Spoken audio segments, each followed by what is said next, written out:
Hello everyone, welcome to this Oxford Martin School discussion, which is the latest in the series Building Back Better, Lessons and Opportunities from the COVID-19 Pandemic. We're talking today about the challenge of antimicrobial resistance, and I'm pleased to say that with us is one of the most articulate speakers on the nature and scale of the resistance problem, and also one of the most energetic advocates for solutions. Sally Davies, Dame Sally Davies, has been Chief Medical Officer for England and Chief Medical Advisor to the UK government. In that role in the UK, among many other things, she founded the National Institute for Health Research, I should say. I personally first felt her influence when I was an insider at the World Health Organization. At that time, she served on the executive board of WHO on behalf of the United Kingdom. But more importantly, perhaps, and certainly more relevant to our discussion today, she was a joint convener of the United Nations Interagency Coordination Group, as it was called, on antimicrobial resistance. And this is not merely an honorary role. I was well aware at the time that she really got the wheels turning on the international dialogue on antimicrobial resistance. She was a real force behind it. Now, she is UK Special Envoy on antimicrobial resistance and also Master of Trinity College, Cambridge. And you can see the splendid surroundings in which she now finds herself. At Trinity, she recently launched the Trinity Challenge, which aims to better protect the world from global health emergencies. So that really is building back better. And I think we'll come to the Trinity Challenge a little bit later in our conversation. Just before we get started, a little bit of housekeeping. As Crowdcast loyalists will already know, you can ask a question while we're talking. You'll find the slot at the bottom right of your screen, or you can vote on the questions that other people pose. And towards the end of our conversation, I'll select the questions, the ones that have been most voted on, and put them to Sally on your behalf. You should also know that this is being recorded, so if you do pose a question, you're likely to be on the record. All right, with that, Sally, welcome. Thanks very much for joining this conversation. You're the best person to have to discuss antimicrobial resistance. And I'd like to start with the basics, because even though antibiotics have only been widely used for a few decades, really within the space of a single human lifespan, we now take them totally for granted. So could you just say a few words by way of introduction about their importance to medicine and health today? Thank you. It's great to be here at the Oxford Martin School again, actually. I've been before on AMR and always had good conversations. So think back to the First World War. Think back to before Fleming. What was it like when we couldn't treat infections effectively? Someone could get a scratch on their chin from shaving. That could develop into an osteomyelitis of the jaw or septicemia, and even lead to death. In fact, one of the earliest patients to receive penicillin was a child, I think at Johns Hopkins, of about 6, who scratched her face in the garden. The swelling of the infection began to block her trachea, so she couldn't breathe. She was going to die, but it saved her. So it gives us modern medicine. But more than that, as medicine's developed, we've been able to do complex operations, many of which need antibiotic cover. We've been able to change the life of people with HIV. You need antivirals. Those are antimicrobials. We don't have much TB in the UK. That's because of effective treatments. But I also want you to think about really modern medicine, cancer treatment. Modern cancer treatments and the underlying disease make people more prone to infections. I'm a hematologist. I used to have leukemic patients, and they were always getting infections. Antibiotics, antifungals save lives.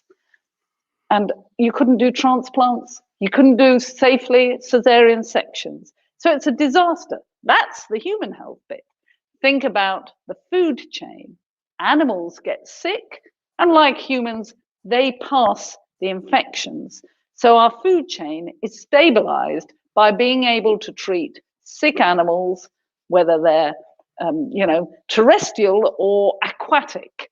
And fish farming needs effective treatment of infections. So we need anti-infectives. Antibiotics are the ones that in the main we're worrying most about, but just remember, one of the biggest causes of death from not responding to treatment is TB across the world. And of course, not only does it impact human health, but it impacts livelihoods, families' happiness, and the economy. And perhaps you'll want to come back to that. But the economic impact we now know about from COVID, it's pretty significant already with AMR, antimicrobial resistance.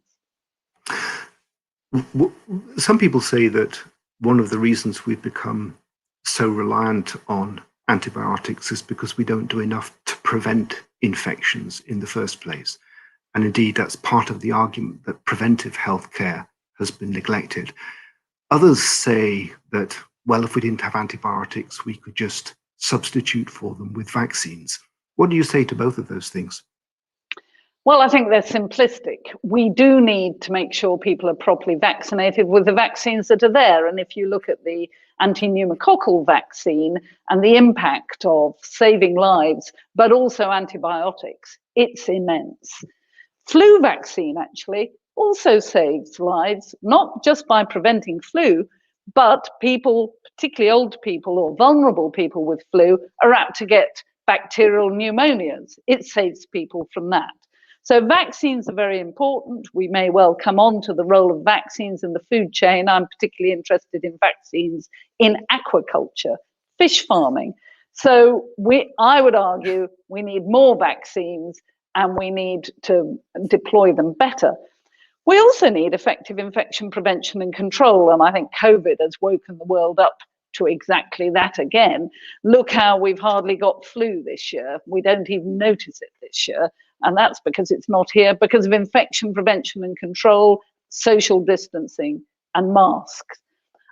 But even when people didn't have antibiotics, they still caught infections and they still got very ill and a number died. So no, it's too simplistic. But please prevent infections through infection prevention and control, washing your hands, and across the world from having effective clean water and good sanitation. WASH, as you and I call it, Chris, from your WHO days. Absolutely. Those are essential. But we are now trying to change the debate from anti-infectives are important treatments to actually you can't have a modern health system and a sustainable health system, universal healthcare, without infrastructure. The infrastructure includes clean water and good sanitation and anti-infectives. Yeah, so antimicrobials or antibiotics, their existence is certainly not an excuse to ignore prevention. And in fact, the whole spectrum, the whole package needs to go together, along with vaccination as well. Agreed. Let's just talk a little bit about how antibiotic resistance arises. Back in 2013, you famously wrote a little book called The Drugs Don't Work. Actually, it was the title of a song by The Verve as well, but their drugs were talking about something else. But how does antibiotic resistance arise, and biologically, and how does it spread through bacterial populations? And perhaps you could just comment on a few of the most important resistant infections, bacterial infections at the moment. Okay, so it's a natural phenomenon. Our genes all over the kingdoms of animals, insects, plants are perpetually mutating and changing. And most changes just disappear because they don't give a survival advantage. But if a bug, whether it's bacteria, virus, or fungus, parasite, infects a human and you're taking an antibiotic, and that mutation gives you a survival advantage, in fact, you don't die in the presence of the antibiotic, then clearly it's going to spread. And the interesting thing is it may be in the actual genome, so it spreads just to children of it and offspring. But remember that bacteria multiply every 20 minutes, so it spreads very quickly. But they can also be passed horizontally to their cousins and their friends, both by dropping the genes, often in plasmids, into plasma or some other liquid where other bugs are, the sea, the waterways, or actually by putting out a proboscis and shooting the gene into another bacteria. They can then share them with their friends and cousins or pass them to their offspring. So you can see how once it's got there and it's got a survival advantage, they spread very easily. And I think what is really important is how they can spread from one species to another.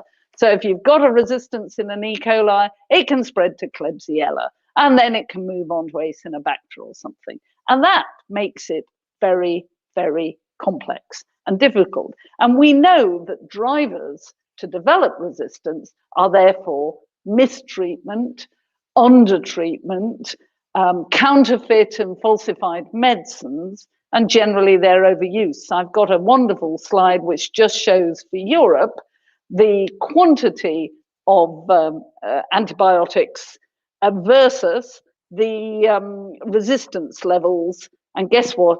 It's a straight line, straight up. So we know that.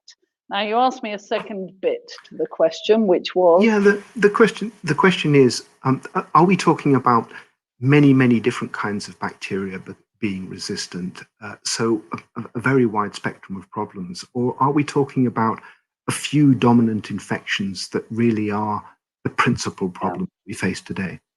Well, it can spread everywhere, and you get outbreaks of different sorts of infection in places. So in one part of England, there's an outbreak of CPE, which is very nasty, and it's been going on for years, and they've not managed to clear it, and it does kill people. Just say what CP is. Carbapenem for those who are resistant. carbapenem resistant. Yeah. Yes. Enterobacterium. Yes. And it's a really unpleasant one. And that particular part of Britain has not managed, despite support from Public Health England, over the years to eradicate it. So every time they think they're getting there, it pops back up. Remember in the noughties in across Britain, the MRSA, and how that also killed. And that was a big problem, but at the moment, that's not such a big problem in the NHS, but take other bits of the world and they are. At the moment across Europe, it's the gram-negatives, including in Britain, Klebsiella, E. coli, and Acinetobacter. But of course, if you go to Russia, it's MDR and XDR TB. So it depends on both the spectrum of disease and infections that you have and how you use your antibiotics. Yeah, and it seems to be the case that almost every bacteria can become resistant to antibiotics, with one or two notable exceptions. I'm thinking of syphilis, for example, treponema, which has never managed to find a way to become resistant to penicillin, although it does become resistant to second-line drugs. But despite the diversity of mechanisms that you've talked about, or perhaps because of the diversity of mechanisms, almost all bacteria will become resistant once they are treated, which presents us with a dilemma with regard to control, which I'll come back to in a few moments. But before we get to how we solve the problem, just say a few more words about the scale of the problem that we face and what we know about it, and whether or not we have the data actually to say how big the problem is around the world. We've got pretty poor data. The data suggests that across Europe, about 25,000 people die every year of drug-resistant infections, about 23,000 every year in the US. They do have data where they reckon that 2 million people every year get antibiotic-resistant infections. Our English data is over 60,000 antibiotic-resistant severe infections in 2018. Now that amazingly, is 165 new antibiotic resistant infections of serious nature every day. And that had gone up by 9% on the previous day. So it's pretty bad. It's much worse, of course, in low and middle income countries. And we can talk about the drivers of that. We really do have to work this through. The World Bank did a study, and they reckoned that if it went on at the present trend, by 2050, an additional 28 million people would be driven to extreme poverty. And our own Jim O'Neill's report reckoned it was going to cost us trillions, 100 trillion actually by 2050, and 10 million people would die a year. But, it is a significant problem, and it is steadily rising. So this is the slow pandemic as compared with the acute pandemic of COVID. Mm. Just a little bit more about the UK, because we don't seem to be doing very well in the UK. There is as you well know, a standard drug resistance index calculated by CDDEP, the outfit based in Washington, that monitors and tracks antibiotic resistance. And according to their data, their resistance statistics, so this is a score out of 100, gives the UK about 50% at the moment. And that compares with India, which is over 70%. That's worse, as you have suggested, for low-income countries. But compared with Sweden, which is less than 1%, why is the UK so much worse than Sweden at the moment? Well, it's very interesting that the use of antibiotics in humans and animals goes down as you go north in Europe and increases as you go south. Resistance goes down as you go north in Europe because they're using less, and it increases as you go south in Europe. But we are in the better part of Europe, though behind the Scandinavian countries, and one can debate whether the fact they have smaller populations, less overcrowding, less poverty, and all sorts of things like that matter. But let's look at the bit that we do know about. We know that in England, we have reduced our use in general practice by 11% over the last few years. We know that in hospitals in England, we've stabilized it, so use is not going up, which is unusual for developed countries and low and middle income countries.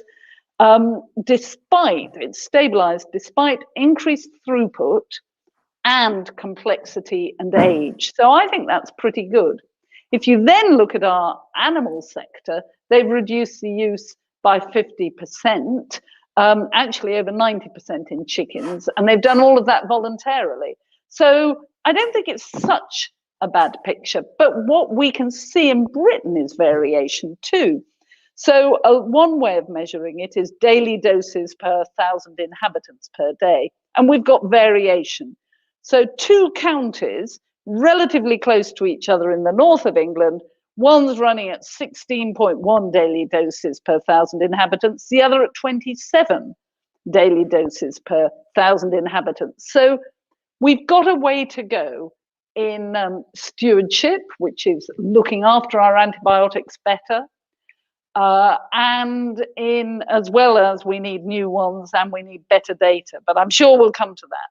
And what I've been very careful to do as I've worked on this is to make sure this isn't a blame game. We're all in this together, and we have to get it right together and not blame. And I think that's one reason why our animal sector have come on the journey with us voluntarily and made such a big difference. Let's just clarify the use of antibiotics in animals. They're used partly in veterinary practice to treat infections, as you said at the beginning, but they're also used as growth promoters. And some of the antibiotics that are used as growth promoters are the same as the ones that are used in human medicine. And so their use in animal husbandry worsens the problem that we face with regard to human medicine. But how much of a contribution is that from the animal population? Is it a major contribution? Or are we talking principally about the way in which human antibiotics are used by humans, or is it the case that their use in animals and agriculture and aquaculture, as you said earlier, is a major contributor to the human problem, human resistance problem as well? So we know that human use is probably the biggest driver at this point. But growth promotion and prophylaxis are an excuse for poor practice in animal husbandry. So why take that risk when there is ample evidence that those animals do develop drug-resistant bugs on them and in them that can then be passed across or spill over into the human population, particularly during handling, in the abattoirs, in food preparation, but also if not properly cooked and everything. So I think, and there's a nice Canadian study which doesn't prove it, but wonderfully close association between using antibiotics and the antibiotic resistant bugs in chickens, the bugs appearing in the chickens, and then a lag phase, they appear in the humans. So then they stop using it in the chickens and they go away, and then they challenge the chickens again and it comes back in the chickens and then the humans. So, you know, meanwhile, we've got studies of their use in aquaculture and around, which worry me about the environmental contamination and how that may impact us. So antibiotics are peed and pooed out by animals, which includes humans and pigs, chickens, fish, more than 70%, generally over 90%. They're difficult to break down. So a study of rivers across the world showed that even the Danube and the Thames have at least one antibiotic visible in them, though some are clean. But it's not just a problem of low-income countries. Meanwhile, Essex University do a rather nice study that they repeat regularly on their surfing beaches where their students go, which is called Beach Bums. And they've shown that the incidence of antibiotic-resistant bugs in the water has gone up 3 times over the last decade. So we know the risk is going up. And what I think most people don't recognize is it's not just you might catch one of these bugs through a cut or something. Actually, many infections, particularly with cancer or post-op, come from your own gut, your microbiome, because you're weakened or there's some way it can enter the bloodstream.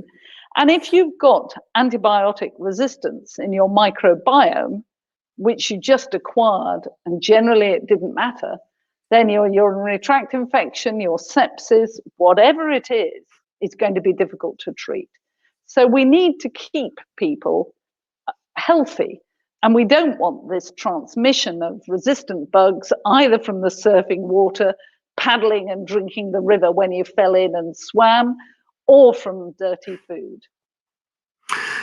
I referred earlier to the dilemma of treatment with antibiotics, and the dilemma is this, as I see it.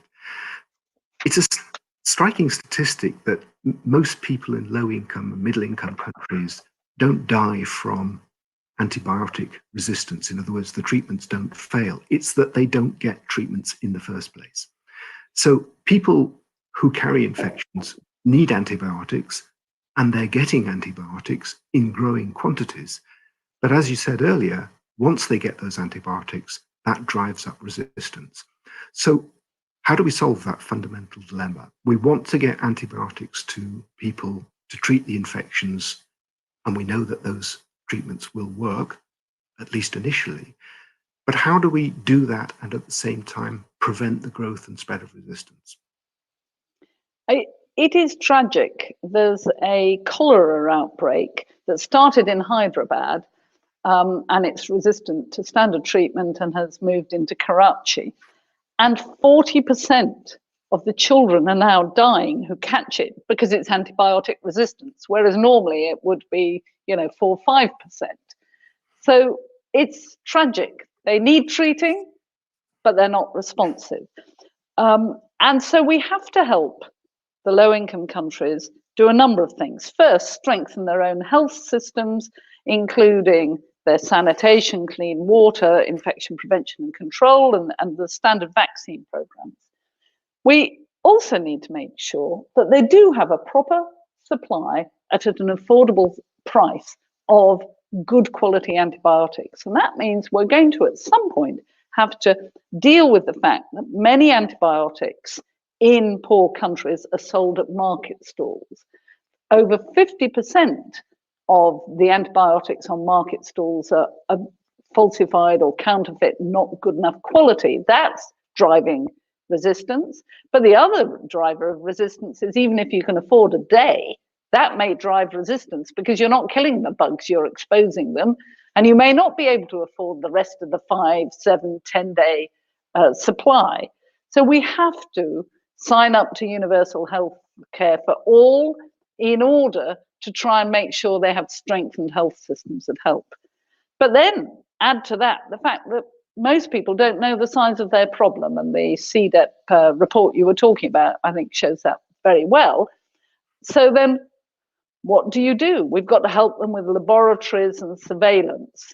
And in fact, we have in Britain the Fleming Fund, which is 250 million or more of overseas development assistance. And we've been helping, I think we're helping 24 countries develop their laboratories, their surveillance to really good standards so that they can get on top of the problem, they can start to work out their own antibioticograms, whatever they are, and do better. Is it inevitable that all bacterial infections will become resistant to antibiotics, and all we can do is just slow that down a bit?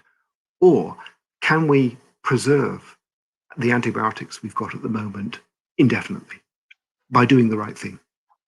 I think we can preserve them for significant periods, because there's no doubt that when a place cleans their act up, the resistance does go down, the levels. But it's one of the reasons we've got a broken pipeline with next to nothing in it is, if a company produces a new antibiotic, first of all, we're not used across the world to paying money for them like we pay for cancer drugs. They're cheap, so they're not going to make much of a profit. Secondly, resistance is likely to start before the end of the patent life. So they're actually then going to find it difficult to sell. And at the beginning, people seem to find it difficult to move into new anti-infectives on like new cancer drugs. So everything is against developing new drugs. But in the end, we're going to need much better prevention, IPC, vaccines, and everything. Much better looking after of what we've got and knowing the problem, and new treatments. And going alongside those, we need better, cheaper, faster diagnostics. So that one of the solutions will be less broad spectrum antibiotics and more narrow spectrum, but then you need to know what the bug is and whether they've got resistance to get the right antibiotic in. The COVID pandemic has taught us a lot about infection control. It's taught us a lot about hygiene, sanitation as well. What do you think the COVID effect will be here on antimicrobial resistance? Do you think there will be a big move for better infection control in hospitals, for example, or will that just be a temporary effect that wears off once we begin to forget about this pandemic and people are no longer wearing PPE in clinical settings? Well, if you look at MRSA, we took it on board for about 5 years, and then the hand washing dropped and we had to have another campaign. So I fear that we're going to have to always keep teaching people these behavioral things. So that's one issue. The other is what's happening to antibiotics and resistance actually during COVID. And unfortunately, the best study I've seen is mainly Asia, but in wave 1, where you'd expect somewhere between 3 and 10% of patients on ventilators to have superimposed bacterial infections and to need antibiotics, 70% or more of patients are being given antibiotics. And I know it's very difficult, but actually WHO and our own guidelines are, don't use antibiotics for COVID. It won't work. You're just driving resistance and costing money. We were talking a little bit about the success we could expect if we do the right thing with respect to managing antibiotics. And it struck me, observing this from a distance, that we actually don't do enough to say what the rewards will be with regard to good practice. I'm familiar from my own work on tuberculosis, for example, that if you treat patients correctly with anti-tuberculosis drugs in the right combinations, you can not only force resistance down in populations, you can actually make multi-drug resistant TB go away faster than drug-sensitive TB. But I've searched in vain for good compilations of all the evidence in the literature for all antibiotics and all resistant infections for the successes that we can achieve if we do the right things. Does it exist, or have we just not been good enough at compiling that evidence? Well, part of it will be that we haven't been good enough at compiling it. It is interesting, though, that we've now had reported from the high Amazon and the Arctic bacteria that are resistant, and yet they haven't had the exposure to the antibiotics that anyone can possibly work out. I'm not saying they haven't, just they can't work it out. So some of this is just happening anyway. Can we put it back in the box? Well, you clearly can put some back in the box. The TB example is one. And there are other examples in countries where they do eliminate something or drop it really low. And of course, in general, what I'm told by the expert microbiologists is that if you've got a resistance gene, you probably haven't got a growth advantage against the normal bug without it. You've probably got a disadvantage. So generally, and this is what seems to happen mostly in the microbiome, after some months, the hampered, because of having an AMR gene in it, bug is outgrown and disappears. I'd like to know a bit about your views on the pharmaceutical industry and where they stand in this. They stand accused of two things, essentially. One is failure to invest in the development of new antibiotics. But on the other hand, some of the science behind that is rather difficult. And on the other hand, not even manufacturing enough of the antibiotics that they already hold patents on, which contributes to the lack of supply, for example, in low and middle income countries. So on those two charges against the pharmaceutical industry, where do you stand? Should they be doing more? Oh, yes, of course they should do more. And I think they're nuts not to. And I'll tell you why they're nuts, because they may in general make their profit from anti-cancer medicines or renal failure medicines or diabetes medicines, but all of those people are more prone to infections. And if you haven't got effective antibiotics and antifungals and antivirals, then actually their main product lines that make them a profit are not going to be used in the long run. So, I think they're being short-sighted and thinking about short-term profits. Some of them. There are companies who do it. But we do have a broken pipeline, and it is that market failure that it's very difficult to pull them through because we don't pay enough. And actually, ideally, I would like you to give me some new drugs and I'll lock them up and get them out for certain patients who really need their lives saving. Well, all patients need their lives saving, but that drug would make the difference. And we've seen Melinda and Archaeogen go bankrupt. They had good drugs. They were registered drugs. Interestingly, the Archaeogen story gives us another take on all of this. It was the antibiotic was bought by a generics company who have chosen not to register it in the EU because it would cost them too much to register it in the EU because you have to do all these pediatric trials. So there is an effective antibiotic available in the States that is not registered for the EU or in Britain because it's too costly for the amount of money they'll make. And then you look at low and middle income countries, and quite a lot of antibiotics are not registered there because each country has a different regulatory process and then demands different packaging.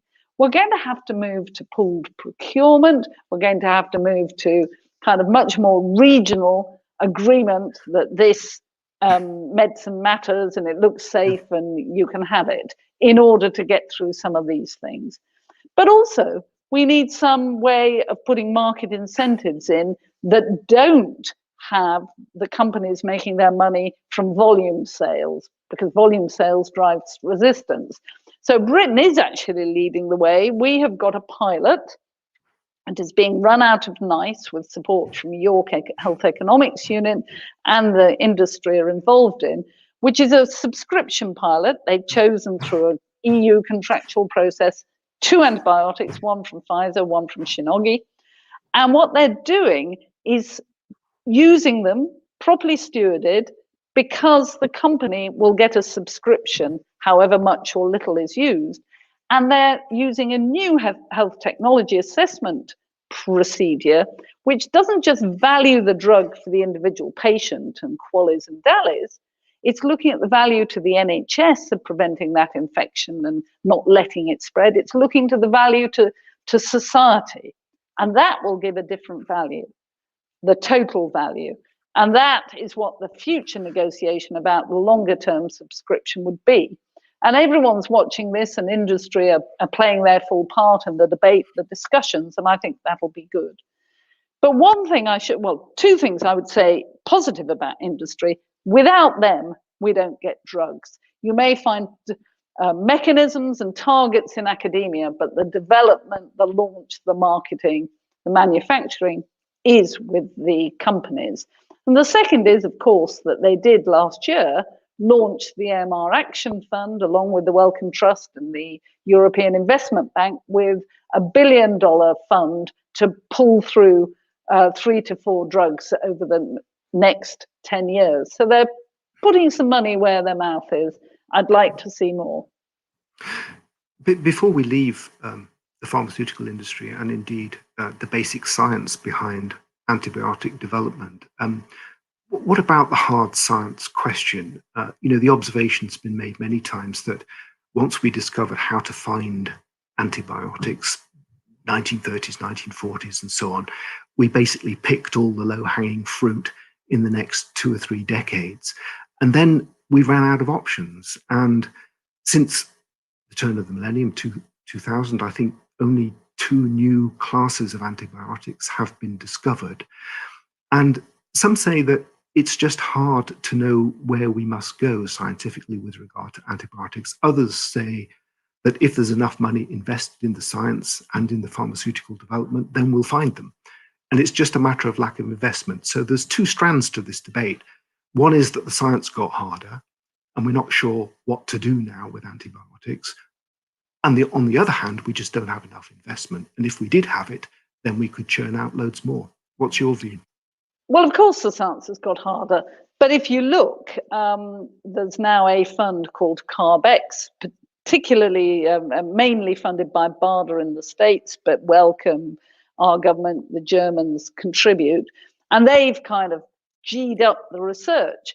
And now you can see from Northeastern University different ways of culturing soil to find new antibiotics. You can see from MIT using artificial intelligence, AI, and machine learning to model and find new ones. There are new things. There was something in Nature only last week. I think because momentum is picking up, because industry have set up the AMR Action Fund, and of course we've now got the Global Leaders Group set up by the UN, on which I'm honoured to sit, people are beginning to say, okay, so maybe it's worth going into this, and they're beginning to find different ways of doing things.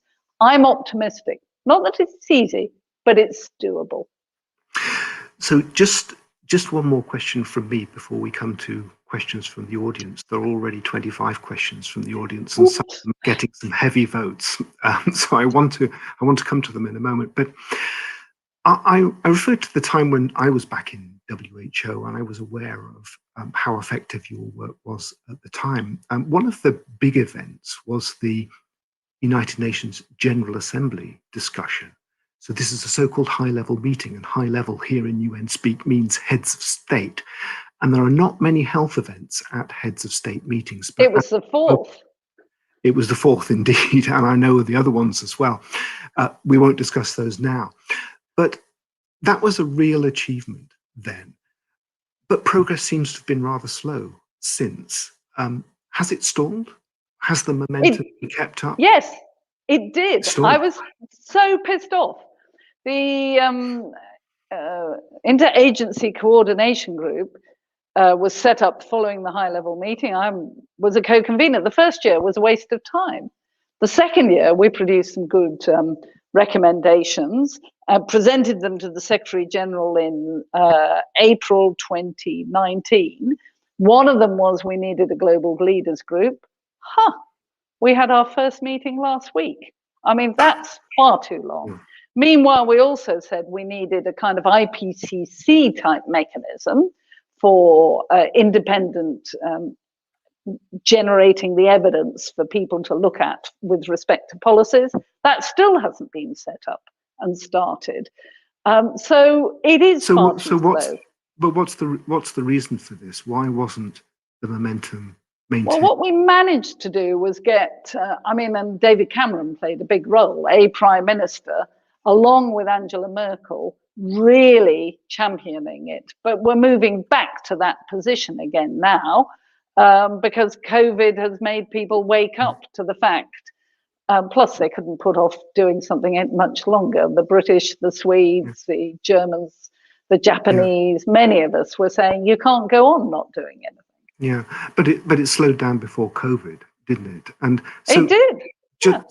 So what did we learn from that experience? So we had the fanfare, we had the New York events and so on. We had other events around the world, and then the momentum went out of it. What did we learn from that will allow us to? Well, it's been called the silent pandemic. How can we turn up the volume again on the silent pandemic? Well, we need more data. I think data speaks. If you look at the IPCC and climate change, which is as complicated, or I should say AMR is as complicated as climate change, we need the data. We need that's what I like about the CDEP report, starting to do kind of dashboards and things.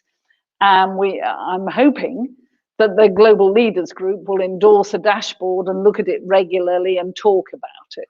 Data can speak to a lot, but we actually need global leaders to engage with these knotty problems. It will need money, but not doing it will cost vastly more, and COVID has shown that. I talk about a lobster, and COVID is the lobster dropped in boiling water, making a lot of noise and dying. But AMR is the lobster in cold water, heating up slowly. It makes no noise. It'll only make noise if it really heats up much more fast. But it's going to die. We really mustn't lose the opportunities we've got. And there's going to be a high-level dialogue, which is different. It's not heads of state. Actually, at the end of April, we've just heard the President of the General Assembly has invited us to work and with member countries to develop one. So I think we're getting some of this back. Okay, terrific. Let's now come to some of the audience questions, and there's hot competition for the most interesting one. The top question now has 19 votes, so let me take it from the top. This is from Tim Walsh, do we have any idea of global internet sales of non-prescribed antibiotics? Non-prescribed antibiotics, really important question. How much of an issue do you feel this is? It's really mean when your friends start asking difficult questions. That and the next one, friendly fire. Yes, I want to say. No, we don't. We don't even really know in this country. And every so often I go to MHRA with some evidence because I've just played on the web and looked if I can get hold of antibiotics. It worries me. If the way to get them is just to write, the right answers to a questionnaire, then if you hunt on the net, you can find the right answers. So this is an issue. I don't think it's as big an issue as the way antibiotics are used in the food chain or the counterfeit ones. But you're right, Tim. We will have to get on top of it at some point. The next one's from David Sweetnam, who I guess you also know. Do you think that the UK government are in a position, following Brexit, to put pressure on the US government to reduce their much greater use of antibiotics in farming than in the EU? This, of course, the context of this is much broader with regard to trade deals, agricultural practices, and standards and so on. But let's just focus on the antibiotic use in farming. Do you think there's influence? Do you think pressure can be brought to bear? Well, pressure can be brought to bear. Actually, it'll be much more effective through TATFAR, the Transatlantic Task Force on Antimicrobial Resistance, I think, because in the end, this is raw politics and there will be trade-offs. Interestingly, though it's still an issue in their intensive farming, the use in animal rearing has gone down in the States. And FDA is steadily moving the targets down and down. It's not good, but it's steadily improving. So maybe by doing it through, the UN and systems like that, we'll have more impact than us just through a trade deal. But I worry about it. Yeah, we'll need to use our international influence more than just working bilaterally, I think. Let me come to the next one, which takes us back to farm animals and essentially vegetarianism. And there's a variety of expressions of this question, let me say. But let me just put the top one. Given that the vast majority of antibiotics are used in farm animals, should we all be eating a plant-based diet? I don't think that's the argument for it. And did you know that streptomycin, the last resort drug for TB, is sprayed on citrus fruits for a couple of weeks each year in Florida and California? Did you know that in the Middle East, they inject antibiotics into date palms? Did you know that a country in Asia injects amoxicillin into citrus trees? I mean, we are, and some of this, you have got to treat disease in plants and crops.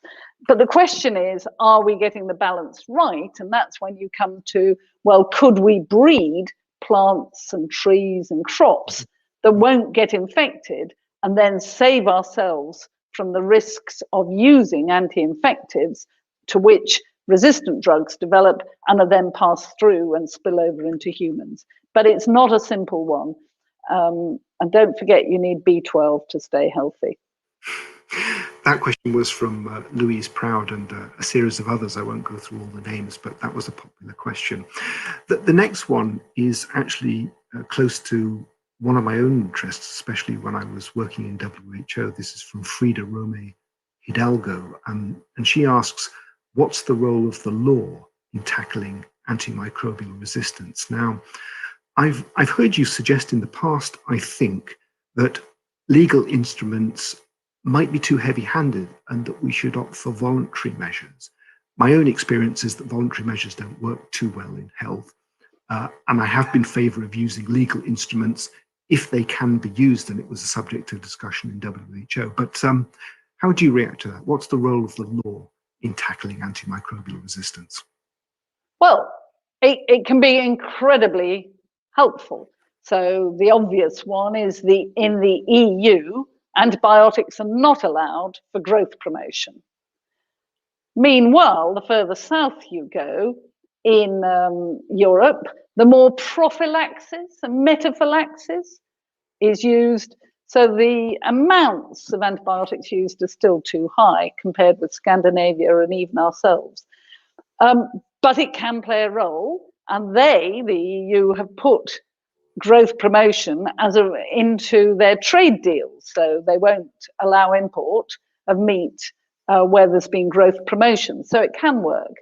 I'd ideally like to see a treaty where which was global, where, treatments of medical importance to humans could not be used in animals and crops and everything, and limiting their use in the food chain to what must be done, and promoting, infection prevention and control, and monitoring everything. And I think one day we'll probably get there. But the trouble is, we won't get there overnight. And if I put all my energy into trying to make that happen, there'd be a lot of deaths that we could have done something about by improving stewardship, thinking about some of the other issues. So it's, how do you try and progress that steadily while doing the things that are pressing, that you can make a difference with? Yeah. In the context of climate change, which we alluded to earlier, we have groups of lawyers like Client Earth, for example, who've been tremendously effective in taking the law essentially to government and saying, we're going to hold you responsible for that. Do we need something similar for antimicrobial resistance? Would it be I think it'd be great. I think we need much more civil society engagement and pull. I think we need patient faces. I've talked to Cancer Research UK, I've talked to cystic fibrosis, and actually they do recognise that they have a duty to try and raise the agenda up, because it impacts their patients. I mean, try talking. I seem to get it, or I used to before COVID, get it over dinner. So what is AMR? Why does it matter? It just doesn't appeal to people. We need to find simple ways of talking about it, but we need patients talking about it and the public pulling. I've heard some people comment in the past that the problem is that it's not a disease. Because it's not a disease, it's hard to make the point in the way that you can about emotive diseases, including COVID, including Ebola, and including others. But let me put to you a question. This one comes from the front lines of medical care. Lauren McGiven is a junior doctor who, she says she works on the COVID ward. And unfortunately, I'm reading the question now. As you mentioned, the majority of our patients are commenced on antibiotics as we have a low threshold to do so. Have you seen rates of AMR rise during the pandemic? And if so, how should we as health professionals continue antimicrobial stewardship during this time of extreme pressure on the NHS? I'm sure this is a question that will resonate with many. So, Lauren, let me start by saying thank you for doing the work you're doing. We have a daughter on the front line like you, and it's hard in so many ways. And so you will not hear me criticize people for using more antibiotics than are probably needed or essential. Because on the front line, when you're stressed, you have to do what seems to be the right thing. My ideal is you do that, and then when a negative culture comes back, someone has the strength to stop it, and then you wait and see. But it's not easy. And as yet, we haven't got the data on the AMR. We're back to a lack of data. We know we shouldn't overuse them, but hey, I've been there at the front line too. You do what you think is right, and thank you for doing that. A related observation that many people make is that physicians still frequently prescribe antibiotics for viral infections. They know they shouldn't, but they do. Why do they? That's different. That's very different. And there's a lot of patient pull and belief there's behavioral research on this, it's generally in the community, GPs, that patients want it. The patient pull is about two things. Can I get back to work, or can I get on with life? Or also some really nice focus work done by PHE, where patients felt that if they were prescribed an antibiotic, they could ring up work because they'd been validated that they were ill. The antibiotic prescription was a validation. So actually, we then did some very nice work in the north where they had prescription pads and they filled them in, and you look as if you've got a viral infection. It's this is what you need to do, signed, you must stay off work, and tore it off and gave it by hand to patients. And it did the trick on that validation one. So I think there's two sides to this. And doctors, GPs have dropped their use 11% over the last few years. So it's steadily improving. Yes, it's got further to go, but we have to help them. The next question is very succinct, and it comes from someone whose initials are GL. Could you say something about disinfectant resistance? Well, I'm not expert at that. I'm not a microbiologist. Actually, I'm a hematologist. So we all know, and maybe Tim should come in and answer this actually, that there is increasing resistance to disinfectants. And I think we have to start to think, should we be using soap and water more? Or other new technologies. In Southampton, they've got, there's a professor who does bubble technologies, and bubbles can rupture infectious organisms. So, you know, maybe we need, not in a pandemic, but maybe we need less disinfectant and more simple soap, alcohol, bubbles, or whatever. Thanks, Sally. Incidentally, if people do feel that they'd like to comment as well as ask a question now, the chat, I think, is disabled while we're talking, but it will come online just when we stop. So if anybody wants to provide some comments that others can read, I think they'll be able to do so at the end. I'm coming to another question which touches on a point that we raised earlier, which is we want to develop new antibiotics, and the development has been slow for various reasons, and perhaps we should be taking a new line of attack. So the next question is about bacteriophages, which of course, so these are viruses that infect bacteria. And the idea of using bacteriophages has been around for decades and decades, actually as long as antibiotics have. Where do we stand on that at the moment? Are there any promising developments? Yes, there are. Let me go to the question beneath. The problem is that they're very, not just species specific, but strain specific. So you need a big library of bacteriophages to find the right one for that particular strain of a bug. But there is a wonderful story in the States from the West Coast where the husband of a public health epidemiologist really nearly died, and she managed, after the bugs were resistant to everything, to find the right bacteriophage, and hey, he's back to normal. And I do think that they will develop a role. There's a team in Leicester doing some really interesting work on this. And I have a dream that, you know, before I go for my replacement hip, you know, at some point when I need one, I don't need one at the moment, I will drink bacteriophage cocktail to clean my gut before I go in as prophylaxis. So I do think they have a future, but it's going to be quite complex, and it'll involve libraries of bacteriophage and then being able to go through them. Interestingly, they were developed and used most in Russia and Georgia, and I've had Russian microbiologists tell me they don't believe they will answer the thing. But I think surely, and monoclonals too, they can all help in different ways. There won't be a magic alternative treatment, I expect, but there should be a number of alternatives that help in specific cases. Here's a chance to just say a little bit more about testing, which I think is really an important issue. That actually the order of questions is changing as I read them. But what is the status of? I'll paraphrase the question. What is the status of testing for antimicrobial resistance? You alluded to it earlier on. Do we need more advances in the diagnosis of antimicrobial resistance? Yeah. Still, the gold standard is a culture, for instance, a blood culture.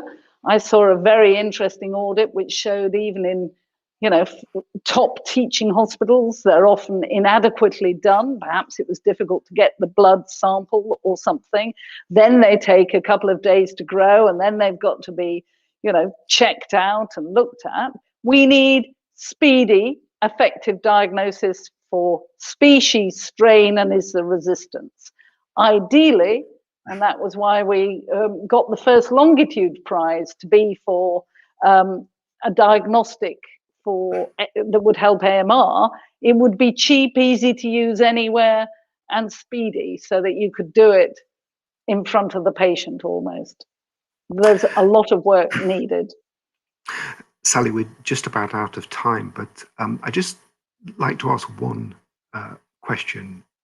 What is your message to all of us as individuals about what we should be doing personally with regard to protecting antibiotics? Well, it starts with prevention, doesn't it? We can prevent infections by good hand washing, food handling, mask wearing, social distancing, all those things, and you know them as well as me.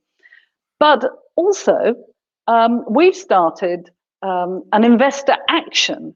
People can have a big impact, either as investors, are the companies that your pension fund is investing in, if you have a private pension fund, that is investing in the food chain that is misusing them. Are you investing in fast food companies where they buy from companies that are misusing antibiotics? As a consumer, I never thought I'd speak in favor of McDonald's, but they have said they'll take antibiotics out of their beef supply. If they do, then the consumer has had an impact. So you can have an impact in preventing infections. You can make sure you accept if it's a viral infection in you or your family, you take the advice and don't insist on antibiotics. And you can have an impact as a consumer or an investor. And then finally, talk about it to your friends, your family, and everyone. Because if they only understand, they will help us move this forwards. At the moment, it's a specialist subject. And there are a few of us who understand most of it, and some really understand vast amounts. But there's not enough people speaking up and saying action is needed. Well, Sally, thank you very much for joining this discussion. I'm sure there will be lots of talk around the dinner tables this evening about what you've been saying in this discussion. And thanks for pushing this forward as hard as I know you did when I was in the World Health Organization.